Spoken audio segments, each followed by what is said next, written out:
light of today's climate, how would you say your book can relate to today's youth?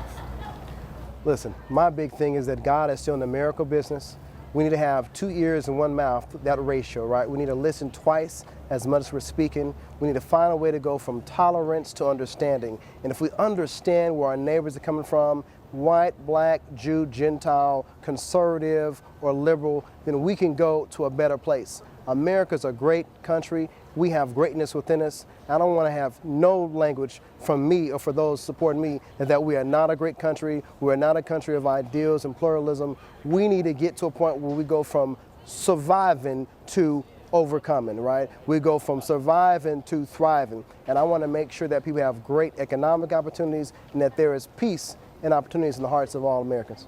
Great. And one last final question. What was your inspiration behind the mountaintop? Whew. Look I was disqualified. 22 years old, elected by 52% of the UC Davis population. I had no hope. I went and prayed. I went to my home, my apartment. I read 2 things. I went and read the speech of Winston Churchill to the British Parliament as the Nazis were about to invade Britain. They were just right off the shores of France. And I read that speech by Churchill. And then I went and watched the last sermon that Dr. King gave in Memphis before he was assassinated. And he talked about going to the mountaintop and seeing an America that was diverse and had economic opportunities and peace. And I combined it, that we have victory on the mountaintop. Despite our circumstance, despite having impossible odds, we can overcome and we will succeed. Is there anything that you want to let the public know about you? Say this, listen, I'm just a kid.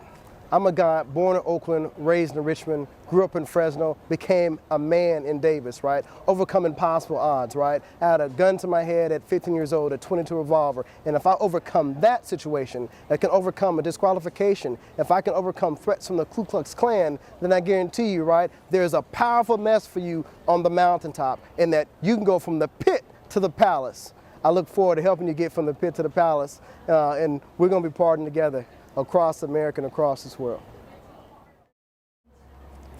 Thank you for the time. I appreciate the chance to be able to talk about the mountaintop, talk about the story from going from struggling to overcoming, from surviving to thriving. I look forward to meeting you across this great nation and even abroad. And I want to tell you 2 things.